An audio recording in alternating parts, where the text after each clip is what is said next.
Bismillahirrahmanirrahim.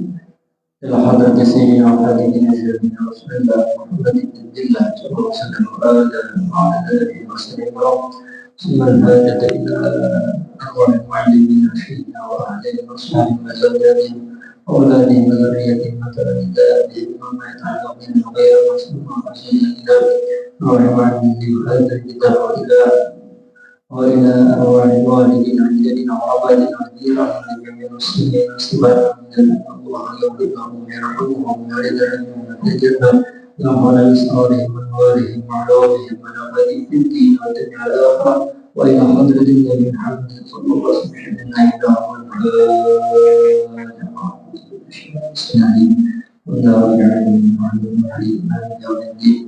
إياك نعبد وإياك نستعين صراط المستقيم صراط الذين أنعمت عليهم غير المغضوب عليهم ولا الضالين. وقال الله تعالى وما تشاءون إلا أن يشاء الله. Artinya dan tiada menghendaki oleh kamu akan sesuatu melainkan bahwa menghendaki dia oleh Allah Ta'ala. Maka seyogianya bagi yang berakal bahwa adalah wujudnya selama-lama dengan limpah karunia Allah Ta'ala dan kemurahannya. Karena mengaruniakan ia baginya akan ilmu dan akal dan memberi petunjuk ia baginya kepada ibadah dengan tiada ada terdahulu baginya sebab dan usaha dan ikhtiar. Dan menegah Allah Subhanahu wa Ta'ala setengah manusia daripada ilmu dan akal dan petunjuk dengan semata-mata keadilannya. Dan hendaklah takut ia akan mencabut Allah Ta'ala akan segala nikmat yang tersebut daripadanya. Dan boleh jadi bahwa ada pemberian itu istidraj atasnya seperti firman Allah Ta'ala Fatahna alaihim abwaaba kulli syai'in hatta idza farihu bima utu akhadnahum baghtah. Artinya membuka oleh Allah Ta'ala atas mereka itu akan bermacam-macam daripada segala nikmat atas jalan istidraj hingga apabila sukacita mereka itu dengan segala nikmat yang diberikan akan mereka itu menyiksa Allah Ta'ala akan mereka itu dengan terkejut. Dan firman-Nya sanastadrijuhum min haitsu la ya'lamun. Artinya selagi kami ambil mereka itu sedikit-sedikit daripada pihak dia dan mengetahui mereka dia akan dia. Makna istidraj itu menghampirkan kepada siksa Allah Ta'ala dengan diberi tangguh sedikit-sedikit seperti mereka yang hendak menangkap ayam. Wallahu a'lam. Jadi di sini pengarang kitab mengutip firman Allah Ta'ala wa ma tasha'una illa ayyasha Allah. Jadi pengarang kitabnya wa ma tasha'una illa ayyasha Allah. Artinya apa?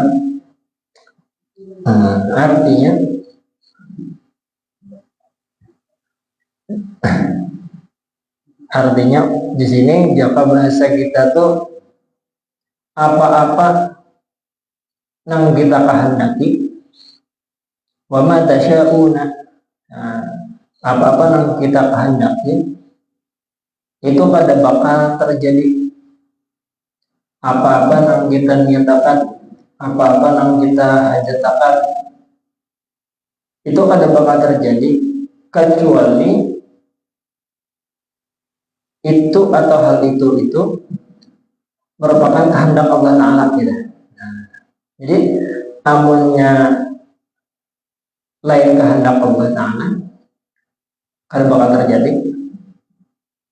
Ini secara pengarangnya secara batin. Karena kan tasawuf nih, kita membahas tasawuf. Contoh, kita berdagang. Lalu berdagang itu banyak hujungan. Nah, hujungan yang kita dapatkan itu itu kada bakal terjadi apabila kada kehendak Allah Ta'ala. Nah, itu ilmu tasawufnya di situ, itu ilmu batinnya. Walaupun secara syariatnya nang berdagang kita, nang begawi kita,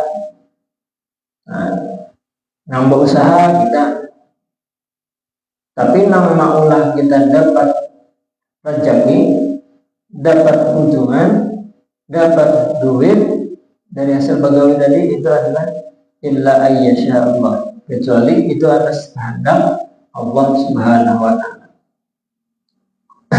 Ya kadang biarpun kita berdagang kan, biarpun kita berdagang, bila nyajar Allah Ta'ala kita kada beruntung hari ini, kada terjadi kada.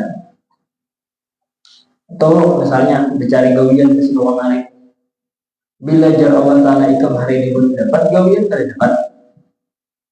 Nah, dalam misalnya wa ma tasya'u illa ayyasha Allah. Nah, ini masih betul misalkan apalagi contohnya lah, nah yang masalah rezeki yang kita dapatkan yang kita dapatkan itu rezeki itu adalah memang kehendak daripada Allah Ta'ala, itu secara batinnya, secara hati kalbunya. Jadi apa aja yang kita dapatkan, yang saat ini kita rasakan, nikmat apa aja, itu berdasarkan semata-mata pemberian Allah Subhanahu wa Ta'ala.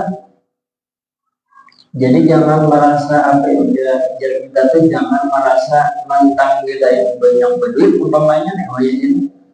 Jangan merasa melebihi pada orang dan merasa harap pada orang, jangan.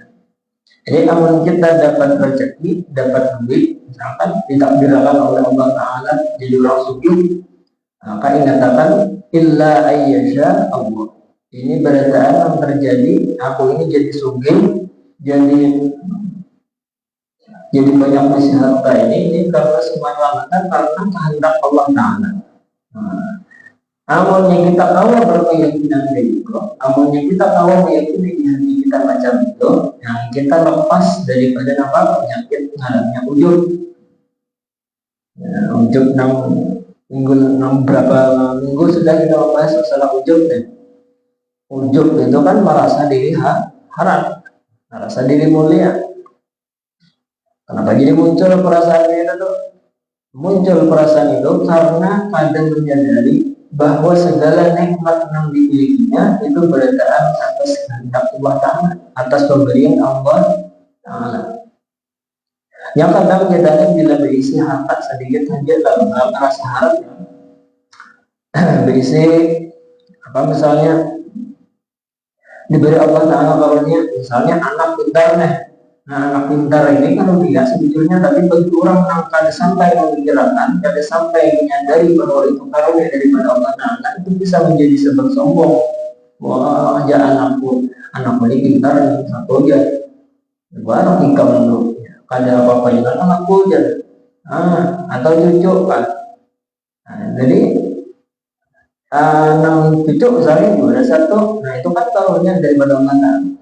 Sebujurnya kan, cuman bagi orang yang pada sampai yang memikirkan, ya jatuhnya jadi apa? Jatuhnya jadi ujub.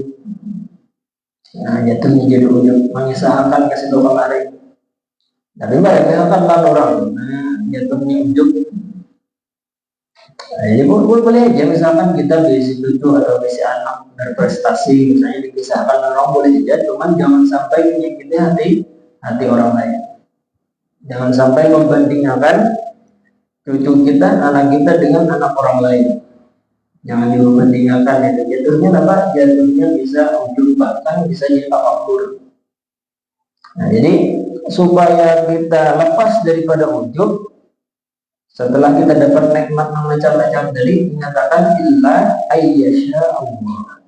Samunyaan itu adalah karunia Allah Ta'ala. Samunyaan yang kita dapatkan, muhalangkar, duit banyak, anak paasian, cucu paasian, beribadah kawal, harta banyak, tanah banyak, tabungan banyak, Umpamanya ada mobil banyak, pulang umrah kawan sudah, naik haji sudah, ke Makkah, Madinah sudah, ziarah ke Wali Songo sudah, wah lengkap bang, rumah gedang umpamanya. Nah itu nyatakan itu tuh beredaan itu sesungguhnya karunia Allah, illa ayyasha Allah.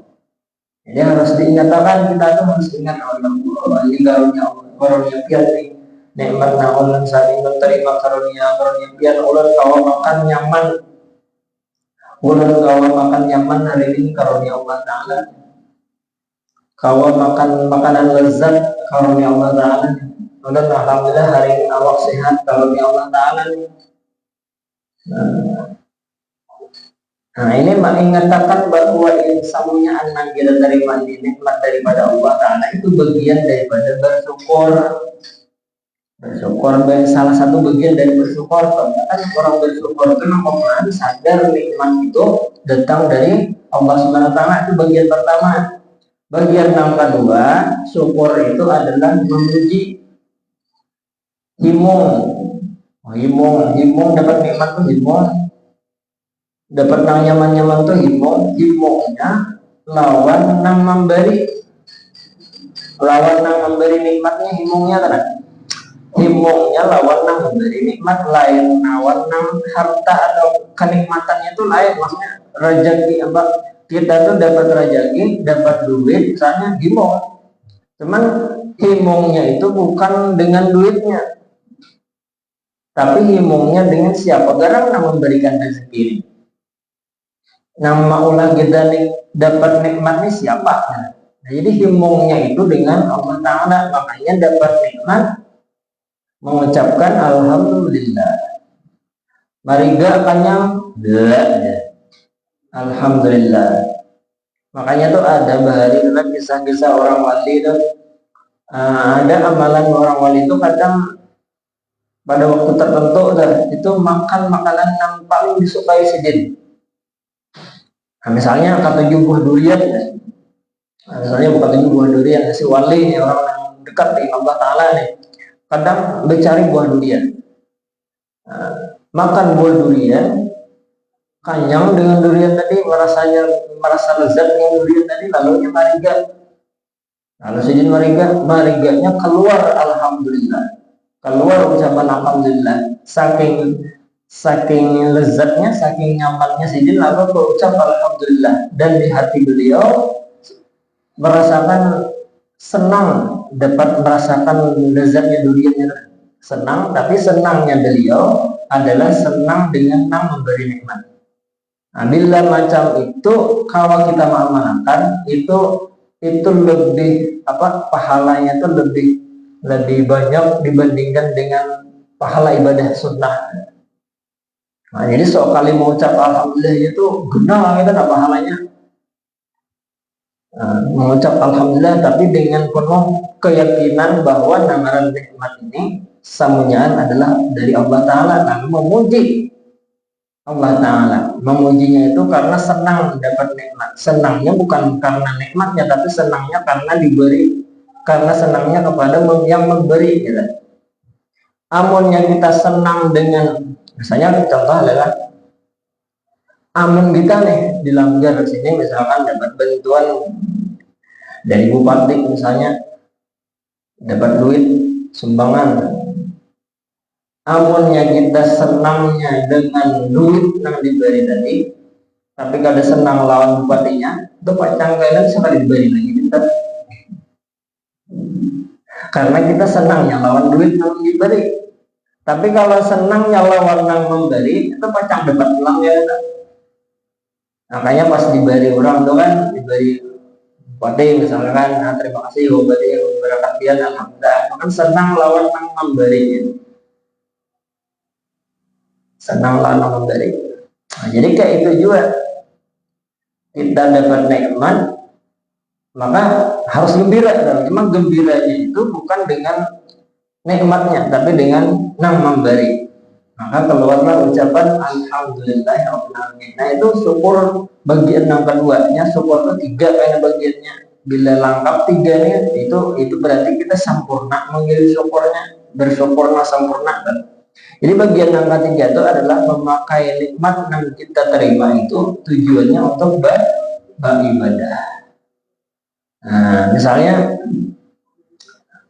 misalnya dapat rezeki berlebih, jadi dapat rezeki banyak, nah, kalau menabung macam-macam, menabung duitnya, lalu duit yang tadi kita dapatkan pakai gesan beribadah. Nah, nang sugih-sugih nih. Ini amalan orang sugih, jelas amalan orang sugih itu afdal itu adalah sedekah. Ini nang sugih-sugih. Amalan orang yang bisa harta banyak tak, nambah harta berlebih, ternyata amalan yang paling utamanya adalah sedekah. Namun yang kada tadi panduitan nih, ya sampai yang sunat, ya, baca Quran, ya, dan iktiqad, menang sedang-sedang aja nih. Maka kalau orang yang sugi itu amalan utamanya adalah sedekah. Jangan sampai kita jadi orang sugi nih, jangan sampai terbalik iktiqad rajin di masjid tapi pemalas, nah itu luput itu. Jangan sampai gitu tuh. Jadi ya amalan yang afdal itulah tergantung dengan keadaan kita masing-masing. Nah, jadi amalan-amalan kan itu yang afdal, yang bagus itu tergantung dengan keadaan kita masing-masing. Amunnya orang alimnya afdal mengajar, amunnya orang berilmu kan itu amalan afdalnya mengajar. Amunnya orangnya kada alim itu amalan afdalnya adalah belajar gitu. Hadir pengajian, duduk pengajian yang kada alim, itu orang yang alimnya amalan afdalnya adalah mengajar. Amalan orang sugi syukur, ya, maksud syukur itu artinya memakai nikmat dari jasa beribadah. Misalnya banyak duit tuh, duitnya tuh nanglabihannya tuh bisa sedekahkan gitu. Jadi amalan orang sugi itu afdalnya sedekah. Kalau amalan orang miskin yang pada dan amalannya adalah sabar. Amalannya sabar, kada duit sabar. Nah, itu amalan afdalnya. Jadi masing-masing keadaan itu lain-lain amalnya. Masing-masing orang itu kan itu lain-lain amalan-amalannya, afdalnya. Amalan-amalan afdal. Nah, ini lain-lain kan. Amalan afdal setelah amalan wajib lah. Setelah amalan wajib tuh kayak sembahyang, puasa, zakat, gitu. Maka seyogianya bagi yang berakal bahwa adalah wujudnya selama-lamanya dengan limpah karunia Allah Ta'ala dan kemurahannya, karena mengaruniakan dia baginya akal ilmu dan akal, dan memberi petunjuk dia baginya kepada ibadah dengan tiada ada terdahulu baginya sebab dan usaha dan ikhtiar. Jadi samunyaan secara hakikatnya adalah secara hakikatnya ini samunyaan nama Allah Ta'ala berikan lawan kita itu kada hubungannya dengan syariat yang kita gawi, usaha yang kita gawi, ikhtiar yang kita gawi, kada ada hubungannya. Cuman syariat atau ikhtiar itu disuruh pada Allah Ta'ala. Nah, disuruh oleh Allah Ta'ala kita hendak kita begawi, disuruh Allah Ta'ala kita berdagang, disuruh Allah Ta'ala mencari rezeki, disuruh Allah Ta'ala. Cuman ujar pengarang kita, ketika kita mendapatkan nikmat daripada Allah Ta'ala itu di rohani kita, di qalbi kita, di keyakinan kita itu harus diyakini bahwa ini semata-mata adalah pemberian Allah Ta'ala, bukan karena usahaku. Nah, tapi secara fikihnya, secara syariatnya berusaha kita ya. Secara syariatnya berusaha. Hanya jangan sampai belajar nakakain itu apa namanya? Belajar ilmu tasawuf, ilmu rohani, ini kan ilmu rohani, ilmu tasawuf, jangan sampai salah mengamalkan. Ya, ilmu tasawuf ini ilmu batin. Kalau fikih ilmu syariat, ilmu zahir. Jadi nang batin ini kan urusannya di dalam di keyakinan. Jadi jangan sampai keyakinan ini mengeluar itu maksudnya tagawi di amal zahir inya jar anu jar begawi kepada hanya Allah Ta'ala juga memberi duit aja lalu kan begawi pengolehan buat nyender penting tuh orang seorang itu tetap begawi secara zahir tetap begawi cuma keyakinan di hati tetap Allah Ta'ala yang memberi masalah memberi atau pada itu urusan Allah Ta'ala nanti yang bujur yang penting seorang sudah begawi berusaha mencari rezeki tulang besukan beli kemarian juga kayak orang beneran berusaha sudah cuman masalah rezeki Allah Ta'ala yang memberi apa itu tuh kisahnya Iya kita ini harus belajar komplit adalah apa namanya fikihnya belajar syariatnya belajar tasawufnya atau batinnya belajar juga dan kebetulan kita belajar ini pintaman belajar tasawuf ilmu batin ilmu keyakinan di hati nih jadi amulnya kita pintaman sini maka membahas masalah keyakinan batin kita adab kita dalam Allah Ta'ala sama sebujurnya makanya di dalam sebuah syair itu di dalam apa namanya di dalam ilahi lastulil firdausi ahlajan wala aqwa'an naril jahili faham bitawabata wa firdunubi fa inna rawafil bil azimi itu syairnya syair yang terkenal lah itu terkenal itu itu kan kisahnya intinya itu apa intinya terserah biar aja Allah Ta'ala hendak di neraka kadang itu nah Allah ini dihendak aja mintanya kan kayak itu tuh kisahnya cuman masalah pasrah di hati itu bukan berarti kita ini kada bersembahyangan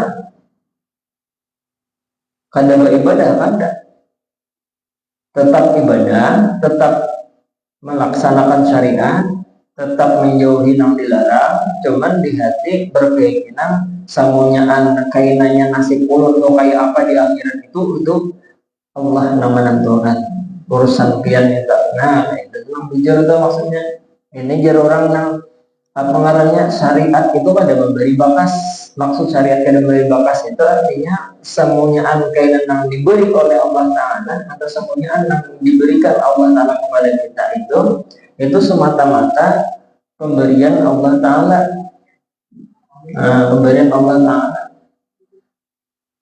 cuman kita ini oleh Allah Ta'ala disuruh tetap berusaha innallaha la yughayyiru ma biqaumin hatta yughayyiru ma bi anfusihim sesungguhnya ujar Allah Ta'ala sesungguhnya suatu kaum itu tidak akan bisa merubah nasibnya sesungguhnya Allah Ta'ala itu tidak merubah nasib suatu kaum kecuali kaum tersebut yang merubah nasibnya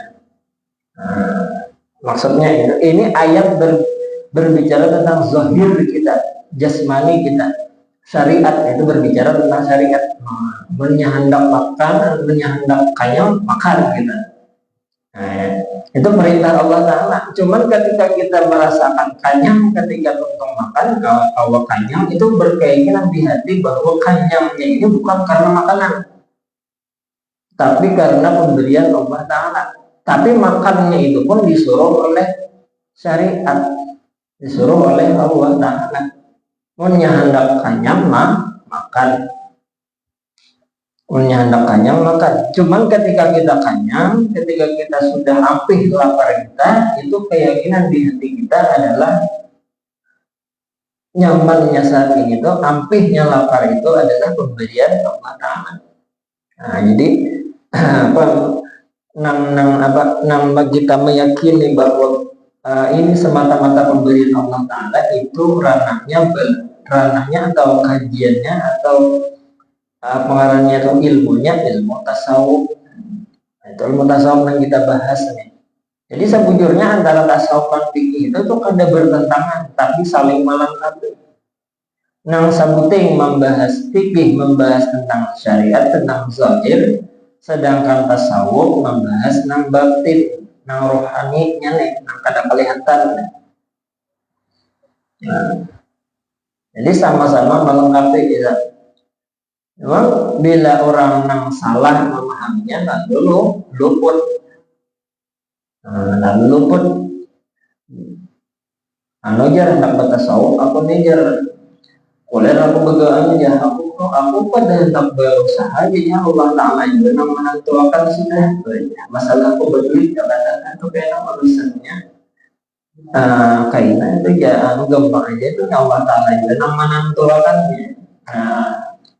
Amunnya seorang masih belum kawin hendak itu silahkan, hendak hidup misalnya hendak berusaha nih, hendak di rumah aja ada tak begawi misalnya terserah aja itu, cuman syaratnya belum kawin atau kada kawin gitu. Amunnya kada kawin, amunnya sudah kawin menjalan amun ada tanggungan misalnya, amun nang bini hakon kan belaki lanang itu terserah aja. Tapi amun nang bini terlontang lanting artinya kada terpenuhi nafkahnya berdosa nang laki ini karena ada kewajiban seorang suami untuk menafkahi istrinya, hanya wajib begawi itu. Tapi kalau nya terpenuhi aja, ada nang begawi, ada nama antar hidup misalnya sampai hari 100.000 sehari, terserah itu kada beban. Hendak di rumah aja lah kada beban. Nang kayak misalkan ada tuan guru kita seditentukan di rumah aja, tapi hal keadaan sejen lain. Nah kita kalau sidin itu memang sudah tugasnya di rumah aja. Jadi ada orang misalkan ada tamu mana duit dari yang orang itu cukup aja di seganan sidin mau si anak bini itu kan apa enak di rumah.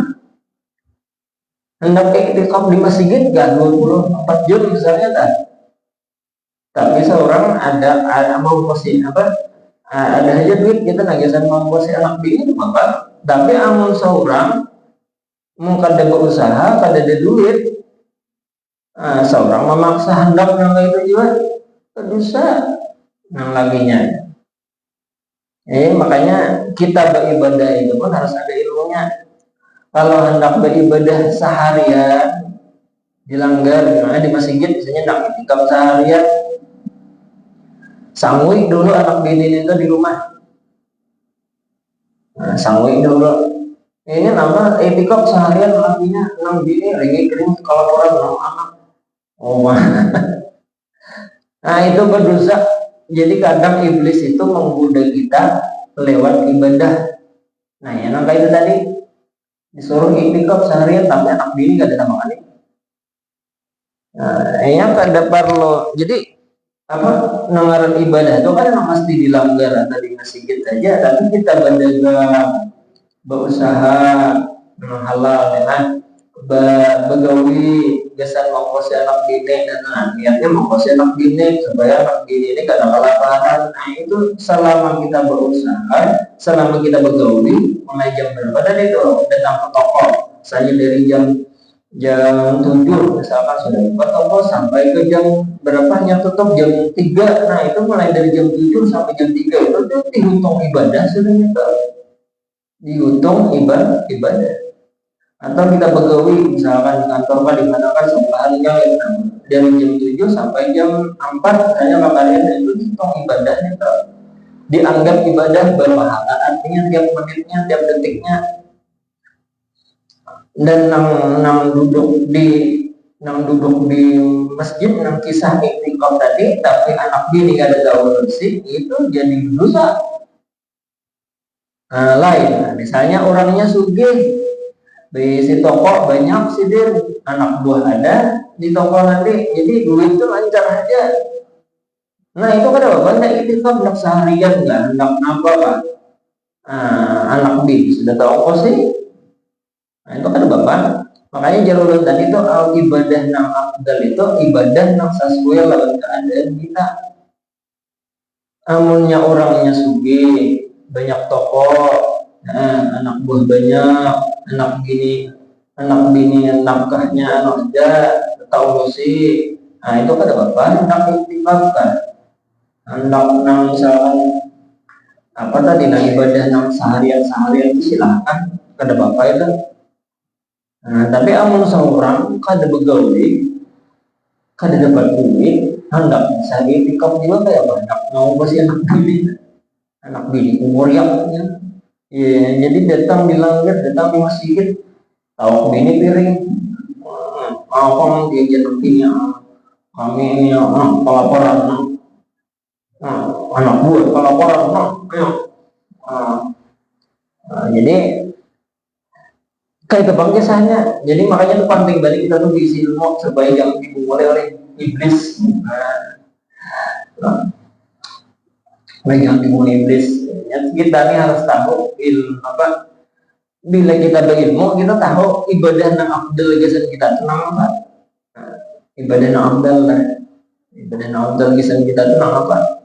Ya, ibadah yang afdal itu adalah ibadah yang sesuai dengan keadaan kita. Nah, bila kada sesuai, ya nang tadi itu, ya nampak, iya nang jadinya talbisul iblis tadi, mainnya talbisul iblis ternyata iblis menipu lewat ibadah. Nah, jadi iblis nih, kamu tuh bagus jadi kamu seharian aja, anak bini kada tahu apa sih, lima paham ber, tertawa iblisnya, molek ini manusia aja. Nah, yang kisahnya orang sugih banyak toko di mana-mana kasar aja, hendak itikaf, hendak apa lah, hendak baca Quran aja lah seharian.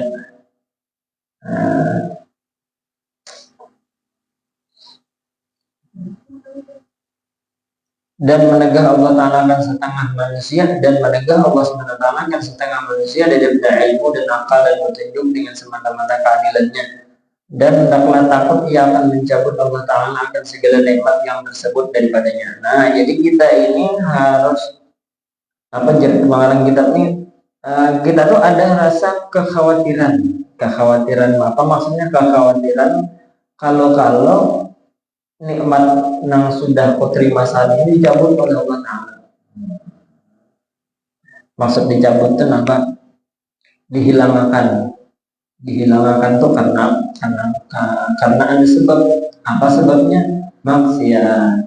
Jadi intinya tuh takutan menggawi maksiat karena gair kalau nikmat yang sudah kita terima saat ini dicabut oleh Allah Ta'ala. Ini bisa aja datang kejutan. Nikmat tadi dicabut bakal kejutan. Bakatah itu bakal kejutan kada kabaran. Macam-macam anunya sebab anunya tak apa ngarannya keadaannya entah musibah entah apa. Jadi maksudnya itu jangan kita ini jangan sampai tergawi maksiat gitu. Intinya tuh di situ jangan tergawi maksiat karena sebabnya karena maksiat yang kita kerjakan itu bisa itu adalah salah satu sebab utama nikmat yang kita terima dicabut oleh Allah Ta'ala. Bakatah ini bakalitan kada memberi kabar. Lakunya kada dari pemberitahuan timbul langsung hilang nikmatnya. Seperti makanya tadi hendaklah ia takut bahwa Allah Ta'ala mencabut akan segala nikmat tersebut daripadanya, dan boleh jadi bahwa ada pemberi itu istidraj atasnya. Istidraj itu jadi kita nikmat yang Allah Ta'ala berikan tapi tujuannya untuk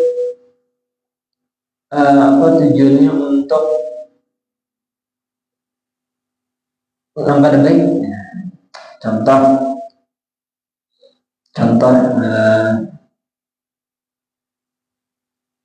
Contohnya misalnya kita nih kawa menukarkan DPR, dikawakan oleh Allah Ta'ala menukarkan DPR itu kan nikmat dah. Cuman nikmat ini bisa berubah jadi istidraj, bisa berubah jadi kada baik. Contohnya apa? Kan DPR tadi dipakai lisan maksiat. Nah, ketika nikmat dipakai jasa maksiat itu istidraj ngarannya. artinya nampak lanjuran. Lanjuran itu ngarannya menghalangi kita lawan Allah Ta'ala jadinya. Lanjuran ngarannya itu diberi Allah Ta'ala. Misalnya ada orang misalkan nih kada sing duitan, kada sing duitan lagi wayah kada sing duitan banyak yang benar orangnya lagi kada berduit banyak yang benar orangnya sekali berduit diberi Allah Ta'ala rezeki orang membuntak kerja misalnya ada awal berjudi saja, awal permainan saja. Ini ngarannya istidraj nih. Ya bisa, ya kadang kayak dalam kita nih macam-macam pintal Allah Ta'ala nih. Ya Allah sugihakan duit, ya Allah kalau hendak banyak duit, macam-macam nih. Namun terkadang Allah Ta'ala itu belum mengabulkan saat itu. Nah kenapa jadi kayak itu? Kadang nih. Kadang amun dikabulkan oleh Allah Ta'ala saat itu bisa jadi kita ini malah bermaksiat, malah lalai daripada Allah Ta'ala, malah kada ingat lagi beribadah. Bisa jadi gitu. Ada kisah memberikan siapa tuh yang di zaman Nabi asalnya itu orang ini nih rajin beribadahnya, rajin sembahyang. Jadi pada suatu saat orang ini menghadap dengan Rasulullah. Orang ini orang miskin benar nih. Ya Allah sugihakan, orang minta doa ya Allah supaya disugihakan. Ya Allah, ya Rasulullah gitu, dan orang ini minta doa supaya disugihakan. Nak sugih orang nih. Sampai kalau ada salah, yang pamulaan itu di atas Nabi gitu, dan permintaan ini orang. Jadi sampai 3 kali kan harus berhadap gitu dengan Nabi, bertambahkan Nabi nangka 3 jadi doa Nabi. Itu diberi sepasang kambing, laki bini nih orang tadi. Lalu disuruh menggaduh kambing. Kambingnya itu makin hari makin banyak. Jadi yang asalnya rajin sembahyang berjamaah, orang yang asalnya rajin sampai yang berjamaah, yang saben hari sampai yang berjamaah, pambihannya seminggu sekali ya berjamaah. Pamnya itu bulan itu sampai nang saking banyaknya itu kada tempat lagi gitu. Bahkan sampai di zaman Khalifah Abu Bakar Siddiq itu diminta untuk bayar zakat, kada ampun gitu bayar zakat. Padahal sugihnya luar biasa orang itu, karena ia merasa bahwa ini usahaku, karena ini usahaku. Nah ini 6 macam ini tuh istidraj namanya, lanjuran. Jadi kadang kita ini berdoa ya Allah, sugihakan Allah, memang ada sugihakan oleh Allah Ta'ala nih. Ya kan bisa juga aja Allah Ta'ala ini kan kayaknya ampun ikam sugih, kayaknya ikam ini macam-macam digawe ya kan. Jadi baik ikam tuh hidup nang seadanya aja ya. Mau ikam sugih jarak kayaknya ikam kada hakun lagi sembahyang, kada hakun lagi pijakan, sibuk mengurusi harta aja. Jadi kadang Allah Ta'ala itu menunda pengabulan doa kita itu tujuannya supaya itu tadi Pak, supaya kita ini jangan tagawi maksiat gitu. Hanya ujian orang orang sabar itu ujiannya lebih kecil gawi maksiat gitu. Hanya ujian orang sing duitan hendak bermaksiat itu ngalih gitu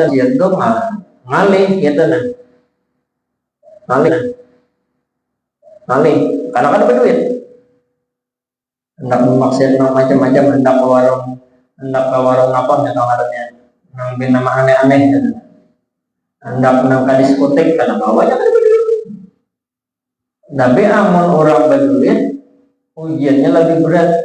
Kenapa? Karena ada duit, jarang ada orang yang tembus di situ, lulus di situ. Maksud lulus itu banyak orang nang kada lulus, kada mau bersyukur tadi dapat nikmat itu banyak nang takifai di situ. Jadi langkah amun ada orang duit, amun orang yang banyak harta, tapi kalau bersyukur itu luar biasa ya. Kali itu min ibadi syakur, kalau Allah Ta'ala itu kan dijelaskan hambaku yang bersyukur itu sedikit. Nah, makanya di dalam kitab tasawuf itu dijelaskan bahwa makam orang yang bersyukur itu lebih tinggi daripada orang yang sabar. Sama-sama bagus gitu kan, orang yang sabar dan orang syukur sama-sama bagus, cuma tinggi orang, lebih tinggi orang yang makamnya makam bersyukur karena ujiannya ngalih. Namun orang kada berduit diuji orang hendak maksiat itu nyata halang kada berduit, jadi kada jadinya maksiat. Nah tapi kalau orang yang berduit hendak maksiat itu nyaman, ada duit bang. Cuman bila orang yang banyak duit ini sanggup kada bermaksiat, nah ini makanya ini orang yang bersyukur nih, makam bersyukur itu lebih tinggi daripada orang yang sabar. Ujiannya lebih berat di situ. Ujian terberat itu adalah ujian dengan kekayaan, kesugihan. Itu ujiannya berat, tidak kadang memilihan kada gagampangan orang yang sugih itu diuji dengan harta itu kada gagampangan. Amunnya kita ini kada sing duitan berarti belum sampai di situ. Amunnya dipaksakan dan berisi harta, gairnya itu kalau kita kaki pai. Nah, ini bertahap ini itu yang mana kita diandang oleh Allah Ta'ala di makam sabar, itu sabar aja kita. Sabar aja lagi sabar. Jadinya sudah kayaknya sampai itu kayaknya di makam syukur. Tapi ada juga orang yang adalah orang yang ada berduit tapi kalau bersyukur, nah itu harap juga kita harap lagi. Orang kada berduit ya tuh syukur dia alhamdulillah kada berduit aku jadi ada nangka itu tuh orang yang sudah sampai orang wali-wali Allah Ta'ala itu hendak hidup sugih gak miskin gak ada masalah. Namun kita lain ya, kalau kada berduit merawat, kita lain makamnya kan orang wali itu kan tergantung dengan keadaan zahir. Kalau bapak ada masalah hendak berduit kan ada. Namun kita kada berduit merawat, namun berduit happy gembira.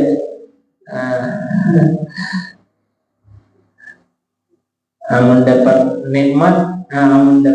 nikmat gembira, mendapat balas sedih ya. Itu kita. Tapi kalau orang wali dapat ujian, dapat nangka nyaman, mereka itu menanggapinya dengan syukur. Garing aja kawal alhamdulillah. Seorang asa manggah namanya bahan untuk kumpulan siapa kawan untuk kumpulan bisa penyakit, jadi bisa kan misalnya nah itu kita nilai makamnya ya Allah ma'anisok minta ribon. Hanya ingin sampaikan al-Fatihah. Iya kan,